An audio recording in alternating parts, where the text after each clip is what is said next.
Hey everyone, Thatcher Taylor, certified financial planner for ProPath Financial. We're going to talk about the downsides of the Roth IRA. Now, first, I love the Roth IRA.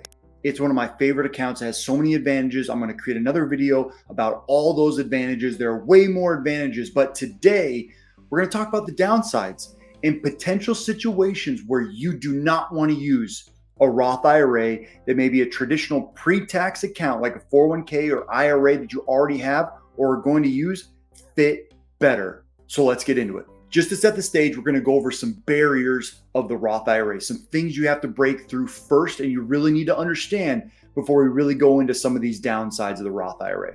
The first barrier to using a Roth IRA is earned income. To be able to contribute money to a Roth IRA, you have to have earned income. So if you even want to go to your brokerage account or wherever you have your money at to open the Roth IRA, you or your spouse have to have actual compensation. That's wages, salary, commission, earned income, even self-employment income that comes through. But to be able to use a Roth IRA, you have to have earned income. Here's some things that do not qualify: pensions, interest income, capital gains, Social Security income. Those do not count as earned income when it comes to contributing to a Roth IRA. Next, there are phase outs. If you make too much money, you can't utilize a Roth IRA. You can't make traditional contributions. I'm not talking about conversions yet. I'm talking about contributions from that earned income that you get. If you're married, filing jointly, it's between $218,000 and $228,000 of modified adjusted gross income. And if you're single, it's between $138,000 and $153,000 of modified adjusted gross income. And in the Roth IRA calculation, modified adjusted gross income just means there's some add backs. There's some things that you kind of take out in the tax calculation that you put back on. So with those phase outs, you're prohibited from contributing directly to a Roth IRA. So now we're going to talk about conversions. We've basically been talking about contributions up to this point, but conversions essentially from a qualified pre-tax account, you can take the money out, pay the taxes on those dollars, and convert it to a Roth IRA. There are no income limits with getting money into a pre-tax IRA to be able to use what would be called the backdoor Roth contribution, where you contribute money to a pre-tax IRA and convert it. There's no income limitations to be able to make that non-deductible contribution to an IRA and convert it over, but it still doesn't exclude the compensation portion of this whole strategy, where you still got to have compensation to be able to contribute to the pre-tax IRA to do the backdoor contribution. So still some difficult barriers with that particular strategy as well. Conversions are still different. You still need to be able to convert pre-tax dollars to the Roth IRA. Conversions don't matter. You don't have to have compensation because the money's already in the other pre-tax accounts. So they're usually old contributions. So if you're going to do a conversion, you don't have to have compensation, but there's an additional 5-year rule, especially if you're before the age of, you're younger than the age of 59 and a half. There's a 5-year rule where those conversions, if you use them too soon, will be taxable and potentially penalized to you in the future. So there's some weird barriers even if you're going to try to convert dollars to a Roth IRA to pull the money out. Now that we got a good understanding of the barriers of using a Roth IRA and getting money into a Roth IRA, we're going to talk about 5 specific reasons why you do not want to convert to a Roth IRA. These are going to be really valuable reasons not to convert money to a Roth IRA. By the way, before we go into these 5 reasons not to convert to a Roth IRA, I just want to say thank you everyone for watching and liking and subscribing. The channel's growing and we're getting a lot of really good feedback and data. If you have any questions about the conversion process or anything financial planning or investment related, don't hesitate to reach out to me below. There's a link to my direct email where you can reach out if you'd like to schedule a time to chat, or you can go check out the website or get any of my ebooks right now. Go check that out in the comments below. So let's keep going. Number 1 is your inability to pay the tax bill. Anytime you pull money out of pre-tax locations, IRAs or 401ks, and you convert that money to a Roth IRA, you owe taxes. That is a big potential bill. Have that money available most likely in a taxable account or cash sitting around that you can use to cover the tax bill, because you will have a bigger tax bill from a conversion.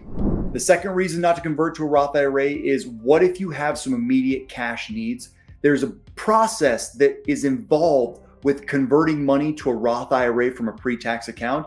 In addition, we spoke about the 5-year rule where if you convert money, you can't use those conversions for 5 years. So if you have an immediate need for money, you should most likely go to other sources and not utilize a Roth conversion as an easy way to access dollars, because you're going to have a tax bill and it's kind of a process, and there might be the 5-year rule.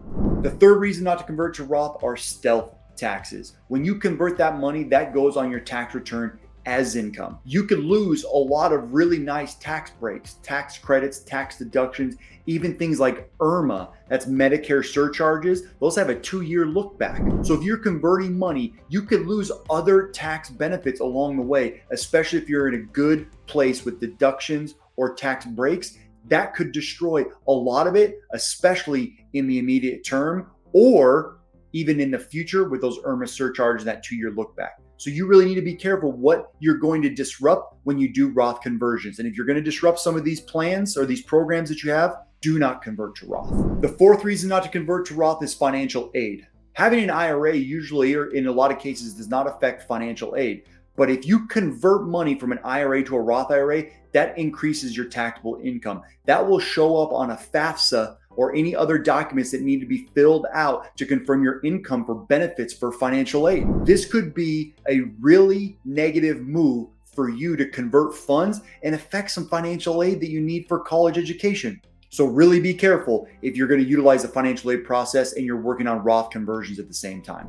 And number 5 today is missing out on future tax breaks. So the 5th reason is when you have an IRA and you're in retirement, let's assume you're a little bit older and specifically you're over the age of 70 and a half. The Roth IRA after the conversion does not allow for any additional tax breaks other than the tax-free distributions. Comparatively to an IRA, if you have to distribute funds, if you're charitably inclined, you can distribute funds from a pre-tax IRA to the charity of your choice and not have to pay any taxes. It doesn't make any sense to leave Roth IRA dollars to charity because you're already getting that tax-free advantage, and the charity is a tax-free entity.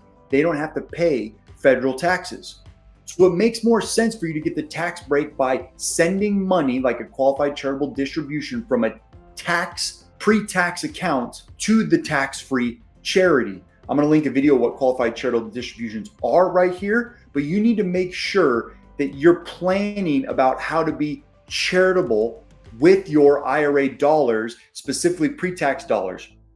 If you convert all of your pre-tax money to Roth, you lose the real advantage of giving to charity.